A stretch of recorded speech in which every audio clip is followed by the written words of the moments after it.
Hello everyone, welcome to Sairam Sampath Rao education. My name is Sairam Sampath Rao. ఎలా ఉన్నారు అందరూ?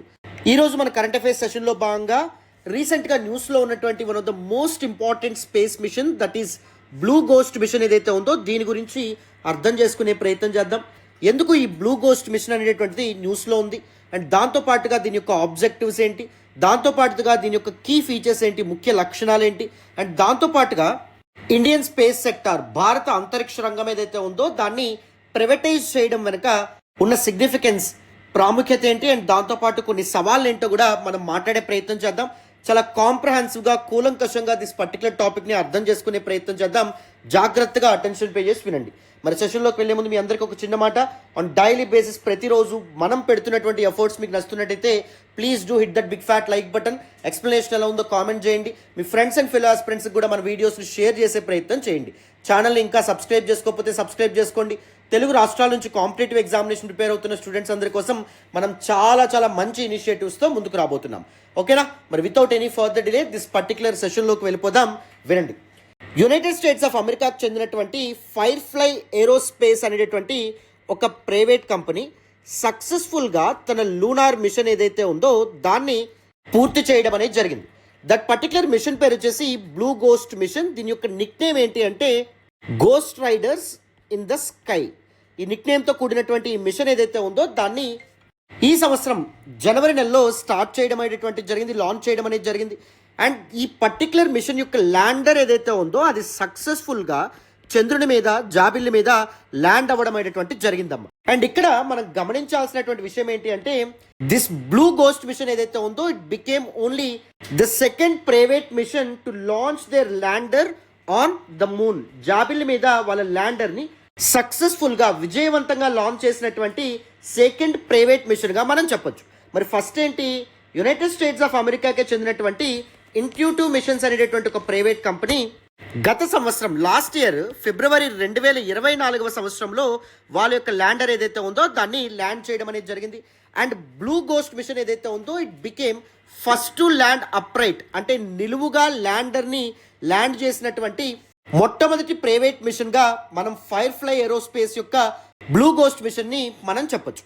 ఇక్కడ మీకు పిక్చర్లో కనిపిస్తున్నట్టు దిస్ ల్యాండర్ ఏదైతే ఉందో అది గోల్డెన్ కలర్లో ఉండడం అనేది జరిగింది. దాని ల్యాండర్ యొక్క నేమ్ కూడా గోల్డెన్ అని చెప్పి పెట్టడం అనేది జరిగింది. అండ్ దీని యొక్క సైజ్ చూస్తే ఒక చిన్న హిప్పోపటామస్ ఎంత సైజ్ ఉంటుందో అంత సైజులో ఉన్నటువంటి ల్యాండర్ని American entrepreneur and businessman అయినటువంటి ఇలాన్ మస్క్ యొక్క స్పేస్ ఎక్స్ ఏదైతే ఉందో స్పేస్ ఎక్స్కి చెందినటువంటి ఫాల్కాన్ 9 అనేటటువంటి లాంచ్ వెహికల్ తీసుకువెళ్ళడం అనేటువంటిది జరిగింది. To summarise, United States of అమెరికాకు చెందినటువంటి ప్రైవేట్ కంపెనీ ఫైర్ఫ్లై ఏరోస్పేస్ అనేటటువంటిది బ్లూ గోస్ట్ మిషన్ 1 ఏదైతే ఉందో దాన్ని జనవరి 2025లో లాంచ్ చేసి 2 రోజుల ముందు సక్సెస్ఫుల్గా మూన్ పైన తన ల్యాండర్ ఏదైతే ఉందో దాన్ని అప్రైట్గా ల్యాండ్ చేయడం అనేది జరిగింది. It became the second private mission to launch its lander successfully on the moon. First private mission ఏంటి, గత సంవత్సరం యునైటెడ్ స్టేట్స్ ఆఫ్ అమెరికాకే చెందినటువంటి ఇంట్యూటివ్ మిషన్స్ అనేటటువంటి ప్రైవేట్ కంపెనీ లాంచ్ చేసినటువంటి IM-1 అనేటటువంటి మిషన్.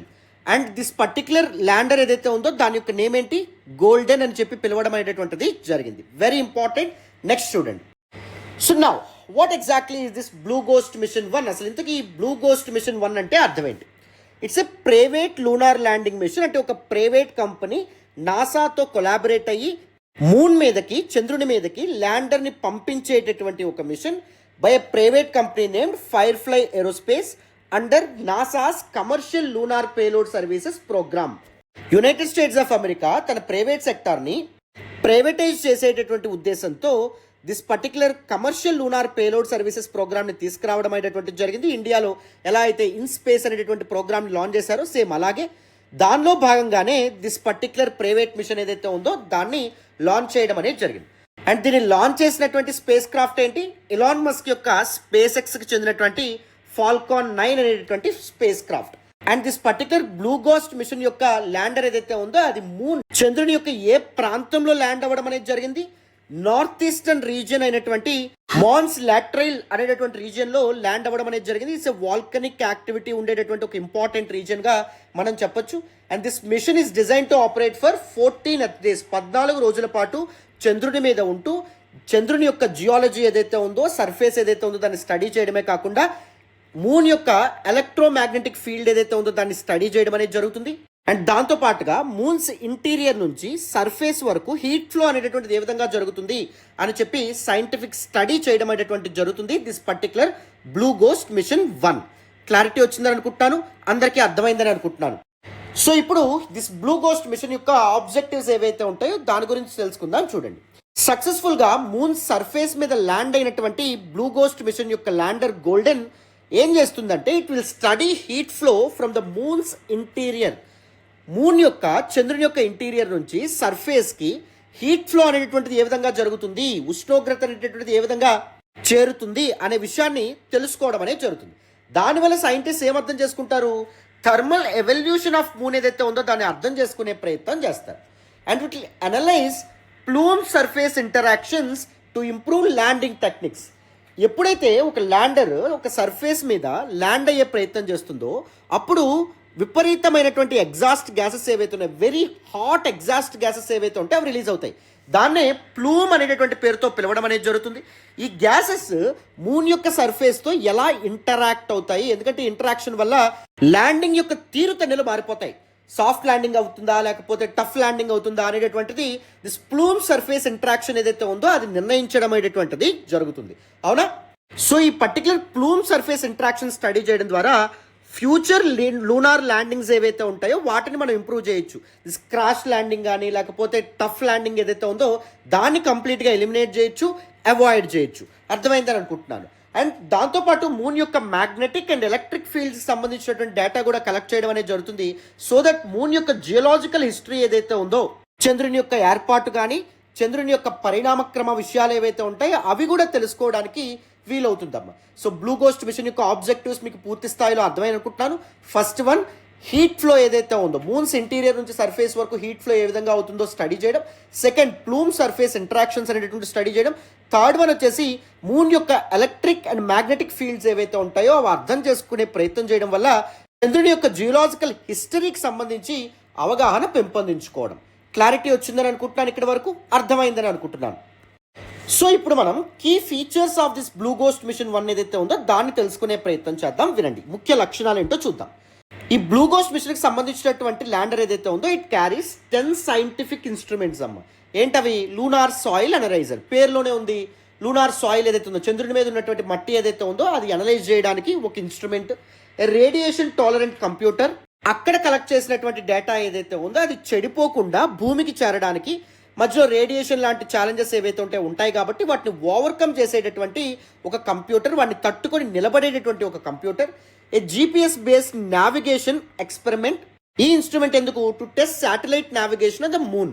చంద్రుని చుట్టూ తిరిగేటటువంటి శాటిలైట్స్ ఏవైతే ఉంటాయో వాటి యొక్క నావిగేషన్ అనేటటువంటిది పర్ఫెక్ట్గా అంచనా వేసేందుకు. ఓకేనా? అండ్ దాంతోపాటుగా ఒక హై డెఫినిషన్ ఇమేజింగ్ సిస్టమ్ ఏదైతే ఉందో దాన్ని కూడా తీసుకువెళ్ళడం అనేటువంటిది జరిగింది. ఎందుకు? March 14, 2024 ఏర్పడేటటువంటి లూనార్ ఎక్లిప్స్, చంద్రగ్రహణం ఏదైతే ఉందో దాన్ని క్యాప్చర్ చేయడానికి, so that the thermal interaction between sun and moon, సూర్యుడికి మరియు చంద్రునికి మధ్య ఉన్నటువంటి థర్మల్ ఇంటరాక్షన్ కనుక్కోవడానికి, తెలుసుకోవడానికి, లూనార్ సన్సెట్ ఏదైతే ఉందో దాని గురించి కూడా చంద్రుని మీద సూర్యాస్తమయం ఏ విధంగా అవుతుందో తెలుసుకోవడానికి, దాన్ని క్యాప్చర్ చేయడానికి ఈ ఎక్విప్మెంట్ని కూడా తీసుకువెళ్ళడం అనేది జరిగింది. అండ్ దాంతోపాటుగా చంద్రుని లూనార్ సర్ఫేస్ మీద, చంద్రుని ఉపరితలం మీద ఉండేటటువంటి రాకీ అండ్ క్రాటర్డ్ సర్ఫేస్ ఏదైతే ఉందో, గతుకులుగా రాళ్లతో కూడినటువంటి ఆ సర్ఫేస్ ఏదైతే ఉందో, ఉపరితలం ఏదైతే ఉందో అక్కడ సాఫ్ట్ ల్యాండింగ్ అనేటటువంటి జరిపేందుకు హజార్డ్ అవాయిడెన్స్ టెక్నాలజీ అనేటటువంటి స్పెషల్గా వాడడం అనేటువంటి జరిగింది. అందుకే దిస్ ల్యాండర్ గోల్డెన్ ఏదైతే ఉందో అది అప్రైట్ పర్ఫెక్ట్గా ల్యాండ్ అవ్వడం అనేది జరిగింది, నిలువుగా నిలబడ్డం అనేటువంటి జరిగింది. So this particular hazard avoidance టెక్నాలజీని ఉపయోగించి ఏం చేయగలిగారు? ల్యాండర్ యొక్క స్పీడ్ని thousands of miles per hour to just 2 miles per అవర్కి చాలా తక్కువ సమయంలో తగ్గించగలగడం అనేది జరిగింది. ర్యాపిడ్గా దాన్ని స్లో చేయగలగడం అనేటువంటిది జరిగింది. ల్యాండర్ గోల్డెన్ కలర్లో ఉండడం వల్ల దాని నిక్ నేమ్ కూడా golden, and it is about the size of a hippopotamus. And దాంతోపాటు దిస్ పర్టికులర్ మిషన్ ద్వారా United States of America and NASA carry out చేస్తున్నటువంటి ఆర్టెమిస్ మిషన్స్ ఏవైతే ఉంటాయో దాన్ని సపోర్ట్ చేయడం అనేటువంటి జరుగుతుంది. As part of this Artemis missions NASA wants to establish a long term presence in the moon surface. చంద్రునిపైకి మళ్ళీ ఈ వ్యోమగాములు ఎవరైతే ఉంటారో ఆస్ట్రోనాట్స్ ఎవరైతే ఉంటారో వాళ్ళని తిరిగి పంపించేటటువంటి ఒక మిషన్ కింద ఆర్టమిస్ మిషన్స్ ఏవైతే ఉంటాయి సిరీస్ ఆఫ్ మిషన్స్ కింద మనం చెప్పొచ్చు. So this particular blue ghost mission అనేటటువంటిది లూనార్ టెక్నాలజీస్ని లూనార్ సర్ఫేస్ని చాలా బాగా టెస్ట్ చేయడం అనేటటువంటిది జరుగుతుంది కదా. కాబట్టి దిస్ ఆర్టమిస్ మిషన్స్ కూడా ఈ టెక్నాలజీ డేటా ఇన్ఫర్మేషన్ ఎంతగానో ఉపయోగపడుతుంది. So that future human exploration యొక్క కాస్ట్ ఏవైతే ఉంటాయో గణనీయంగా తగ్గించే అవకాశం ఉంటుంది అని చెప్పి సైంటిస్ట్ ఎవరైతే ఉన్నారో వాళ్ళు అభిప్రాయపడుతున్నారు. అర్థమైందా? The key features of blue ghost mission 1 మీకు అర్థమైందని అనుకుంటున్నాను. నెక్స్ట్ చూడండి. మరి ఇప్పుడు అప్కమింగ్ లూనార్ మిషన్స్ ఏమున్నాయి, చంద్రుడి మీదకి ఏ మిషన్స్ అనేటటువంటివి పంపిద్దాం అనుకుంటున్నారు. First IM-2 machine, intuitive Missions అనేటటువంటి ఒక ప్రైవేట్ కంపెనీ గత సంవత్సరం IM-1 మిషన్ ద్వారా ఫస్ట్ ఎవర్ ప్రైవేట్ మిషన్ ఏదైతే ఉందో దాన్ని కంప్లీట్ చేయగలిగింది అని చెప్పి మనం మాట్లాడుకున్నాం. సో ఇప్పుడు ఈ సంవత్సరం అదే కంపెనీ IM-2 మిషన్ అనేటటువంటిది తీసుకురాబోతుంది, featuring its lander Athena. And ఈ మిషన్ వచ్చేసి ఇదే నెలలో లాంచ్ కాబోతుందని చెప్పి మనం తెలుసుకోవచ్చు. సో చెప్పాను కదా, గత సంవత్సరం ఫిబ్రవరిలో దిస్ ఇంట్యూటివ్ మిషన్స్ అనే company became the first private company to achieve a soft lunar landing and the first US landing since Apollo 17 in 1972 అమ్మ. అండ్ నాసా యొక్క క్లాప్స్ ప్రోగ్రామ్ గురించి మీకు తెలుసని అనుకుంటున్నాను, మళ్ళీ చెప్తున్నాను. యునైటెడ్ స్టేట్స్ ఆఫ్ అమెరికా తన స్పేస్ సెక్టార్లో ప్రైవేట్ సెక్టార్ పార్టిసిపేషన్ ఏదైతే ఉందో దాన్ని పెంచడానికి this commercial lunar payload services programme ఏదైతే ఉందో దాన్ని తీసుకురావడం అనేది జరిగింది. As part of this particular programme అమెరికాకు చెందినటువంటి ప్రైవేట్ కంపెనీస్ వాళ్ళ ఓన్ లాంచ్ వెహికల్స్ని తయారు చేసుకోవచ్చు, వాళ్ళ ఓన్ శాటిలైట్స్ ఏవైతే ఉంటాయో వాటిని తయారు చేసుకోవచ్చు, వాళ్ళ own research and development and exploration machines ఏవైతే ఉంటాయో అవి స్టార్ట్ చేయొచ్చు by using NASA's infrastructure and expertise అమ్మ. నాసా యొక్క లాంచింగ్ ఫెసిలిటీస్ కానీ ఏవైతే ఉంటాయో వాటిని ఉపయోగించి ప్రైవేట్ కంపెనీస్ ఏవైతే ఉంటాయో అవి స్పేస్ ఎక్స్ప్లోరేషన్ అనేటటువంటిది స్టార్ట్ చేయొచ్చు అనేటటువంటి ఒక ఇంపార్టెంట్ ప్రోగ్రామ్ని తీసుకురావడం అనేటటువంటిది జరిగింది. That is CLPS programme. Clarity వచ్చిందని అనుకుంటున్నాను, అందరికీ ఇక్కడి వరకు అర్థమైందని అనుకుంటున్నాను. సో ఇప్పుడు మనం ఏం చేద్దాము అంటే ఇన్ లైన్స్ విత్ నాసా మన ఇండియా ఎందుకు స్పేస్ సెక్టార్ని ప్రైవేటైజ్ చేద్దామని చెప్పి అనుకుంటుంది. ప్రైవేటైజేషన్ ఆఫ్ స్పేస్ సెక్టర్ అనేటటువంటిది ఇండియాకి ఎందుకు important, what exactly is the need, and దాంతోపాటు important challenges associated with privatisation of Indian space sector, and దాంతోపాటు ఇండియన్ గవర్నమెంట్ ఇస్రోతో కొలాబరేట్ అయ్యి ఎటువంటి ఇంపార్టెంట్ రిఫార్మ్స్ని తీసుకురావడం అనేది జరిగింది, ఎటువంటి సంస్కరణలు తీసుకురావడం అనేది జరిగింది aligning with its space sector privatisation చూద్దామా. వెరీ ఇంపార్టెంట్ ఇది ఎగ్జామ్ పర్స్పెక్టివ్, జాగ్రత్తగా వినండి. సో నౌ ఇండియన్ స్పేస్ సెక్టార్ని భారతదేశ అంతరిక్ష రంగాన్ని ప్రైవేటైజ్ చేసేటటువంటి క్రమంలో ఎటువంటి సంస్కరణలు తీసుకురావడం అనేది జరిగింది. రీసెంట్గా in space the Indian National Space Promotion and Authorisation Centre ఏదైతే ఉందో యాజ్ అ సింగిల్ విండో ఏజెన్సీగా దాన్ని తీసుకురావడం అనేది జరిగింది.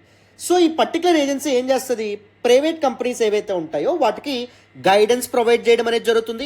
ఏ విధంగా లాంచ్ వెహికల్స్ అనేటటువంటివి తీసుకురావాలి, లేకపోతే ఏ విధంగా శాటిలైట్స్ అనేటటువంటివి పంపించాలి, లేకపోతే ఏ విధంగా రీసెర్చ్ అండ్ డెవలప్మెంట్ R&D అనేటువంటిది ఉండాలి అని గైడెన్స్ ప్రొవైడ్ చేయడం అనేది జరుగుతుంది. అండ్ దాంతోపాటు వాళ్ళని రెగ్యులేట్ చేయడం అనేది జరుగుతుంది. వాళ్ళు ఎటువంటి మాల్ ప్రాక్టీసెస్కి పాల్పడకుండా వాళ్ళని రెగ్యులేట్ చేయడం అనేది జరుగుతుంది. అండ్ దాంతోపాటు ఇస్రో ఫెసిలిటీస్ ఏవైతే ఉంటాయో, ఫర్ ఎగ్జాంపుల్ ఇస్రో ఫెసిలిటీస్ అయినటువంటి launch facilities, testing centres, R&D labs, వాటికి యాక్సెస్ అనేటటువంటిది ప్రొవైడ్ చేయడం జరుగుతుంది అనమాట. అండ్ దాంతోపాటుగా NSIL new space India limited అనేటువంటి ఒక పబ్లిక్ సెక్టర్ కంపెనీ ఏదైతే ఉందో దాన్ని ఎస్టాబ్లిష్ చేశారు. ఈ పర్టికులర్ కంపెనీ ఏం చేస్తుంది, కమర్షియల్ యాక్టివిటీస్ ఏవైతే ఉన్నాయి, స్పేస్ బేస్డ్ కమర్షియల్ యాక్టివిటీస్ ఏవైతే ఉంటాయో వాటిని ఓవర్సీ చేయడం అనేది జరుగుతుంది. Satellite launches, space based services, వీటన్నింటి మీద ఫోకస్ చేయడం అనేది జరుగుతుంది. అండ్ దాంతోపాటు NSIL ఏర్పాటు వెనక ఇంకొక ఇంపార్టెంట్ ఆబ్జెక్టివ్ ఏంటంటే, లక్ష్యం ఏంటి అంటే ఇస్రో ఈ particular satellite launches, space based services, commercial యాక్టివిటీస్కి దూరంగా ఉండి only research and complex missions మీద మాత్రమే ఫోకస్ చేయగలుగుతుంది. రైట్. సో ఇస్రో మీద ఉన్నటువంటి బర్డెన్ ఏదైతే ఉందో అది కాస్త తగ్గడం అనేది జరుగుతుంది.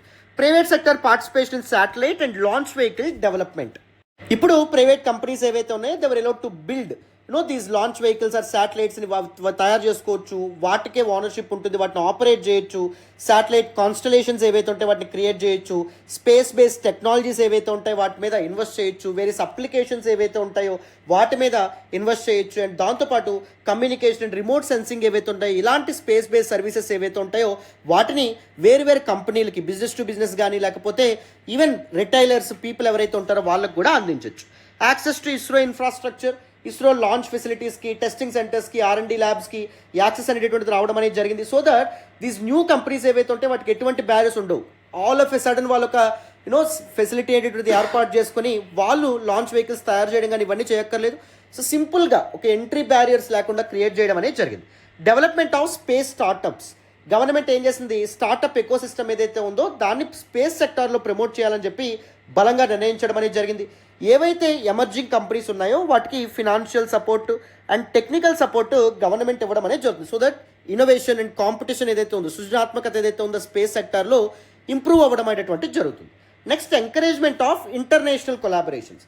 ఇండియన్ కంపెనీస్, ప్రైవేట్ కంపెనీస్ ఏవైతే ఉన్నాయో they can engage, they can partner with international space organisations and international businesses like SpaceX etcetera. దాని కారణంగా నాలెడ్జ్ షేరింగ్ అనేటువంటి సాధ్యపడడం అనేది జరుగుతుంది. టెక్నాలజీ ట్రాన్స్ఫర్ అనేటువంటిది సాధ్యపడడం అనేటువంటిది జరుగుతుంది. జాయింట్ వెంచర్స్ ఏవైతే ఉంటే తీసుకురావడం అనేది జరుగుతుంది. గ్లోబల్ మార్కెట్ కూడా మనకి యాక్సెస్ అనేటువంటిది లభిస్తుందమ్మా, isn't it? So international collaboration అనేటువంటిది కూడా ఎన్ష్యూర్ చేసే విధంగా, అకామిడేట్ చేసే విధంగా గవర్నమెంట్ చాలా సంస్కరణలు తీసుకొచ్చే ప్రయత్నం చేస్తుంది. సార్, మీరు ఇంతకీ అసలు ప్రైవేటైజ్ చేయాల్సినటువంటి అవసరం ఏంటి? What exactly is the need for private sector involvement in the space sector are space industry? First important reason ఏంటి అంటే డిమాండ్ విపరీతంగా పెరుగుతుందమ్మా. కోర్స్ ఇస్రో యొక్క యాన్యువల్ బడ్జెట్ సుమారు 10,000 కోట్లకి రీసెంట్గా దాటడం అనేది జరిగింది. $1.45 బిలియన్ చేరుకోవడం అనేది జరిగింది. కానీ దానితో పాటుగానే ఇస్రో యొక్క బడ్జెట్తో పాటుగానే స్పేస్ బేస్డ్ సర్వీసెస్కి డిమాండ్ విపరీతంగా పెరగడం అనేది జరుగుతుంది.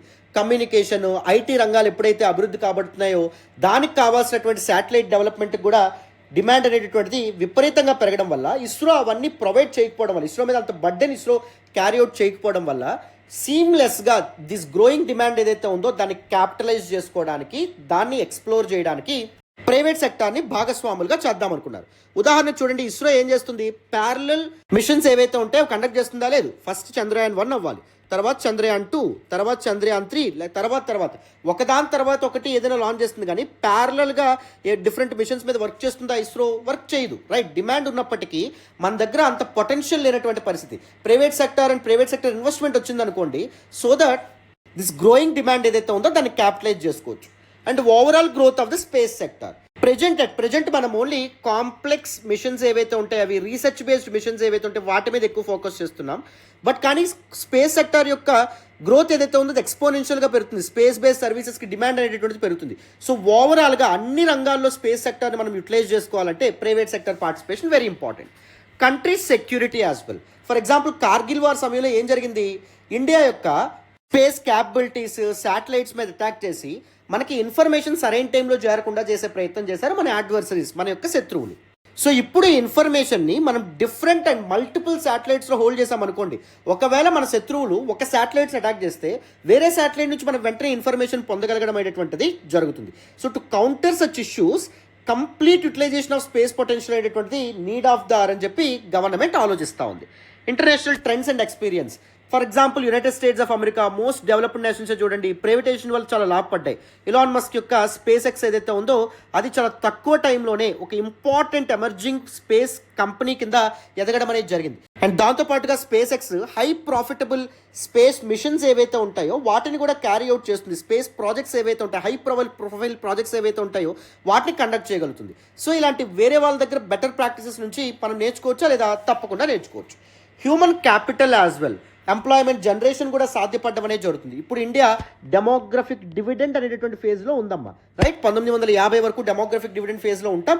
అంటే ఇండియాలో వర్కింగ్ ఏజ్ పాపులేషన్ అనేటువంటిది ఎక్కువగా ఉంది rather than dependence population. So working age population ఎక్కువగా ఉన్నారనుకోండి, కంట్రీస్ గ్రోత్ ఏదైతే ఉందో, growth of GDP and all అవి సిగ్నిఫికెంట్గా పెరిగే అవకాశం ఉంటుంది. కాకపోతే ఇక్కడ ప్రాబ్లం ఏంటి, వర్కింగ్ ఏజ్ పాపులేషన్ ఉండడం కాదు, వాళ్ళకి కావాల్సినటువంటి ఎంప్లాయ్మెంట్ ఆపర్చునిటీస్ కూడా అందించడం వెరీ వెరీ ఇంపార్టెంట్. ఉద్యోగాల అవకాశాలు ఏవైతే ఉంటాయో అందించడం వెరీ వెరీ ఇంపార్టెంట్. సో అందుకు ఒక స్పేస్ సెక్టార్ని ఒక కీ డొమైన్ కింద గవర్నమెంట్ చూస్తుందన్నమాట for employment generation. Technological advancement as well. Privatise చేయడం ద్వారా, కమర్షియలైజ్ చేయడం ద్వారా new emerging technologies like artificial intelligence, machine learning, IoT, internet of things, ఇలాంటి వాటిని స్పేస్ ఎక్స్ప్లోరేషన్ యాక్టివిటీస్ కోసం ఉపయోగించవచ్చు. అండ్ స్పేస్ సెక్టార్లో సక్సెస్ఫుల్గా ఉపయోగించడం ద్వారా, యూటిలైజ్ చేయడం ద్వారా అదర్ ఏరియాస్లో కూడా దిస్ పర్టికులర్ టెక్నాలజీస్ని ఏ విధంగా ఉపయోగించవచ్చు అని చెప్పి మనకు వే ఫార్వర్డ్ దొరుకుతుంది అనమాట. And risk sharing as well.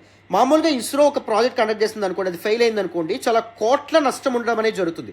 ఇప్పుడు ఏం జరుగుతుంది, ప్రైవేట్ ప్లేయర్స్ కూడా ఇన్వాల్వ్ అవడం ద్వారా ఇస్రో మీద పడేటటువంటి బర్డెన్ ఏదైతే ఉందో అది తగ్గడం అనేది జరుగుతుంది కదా.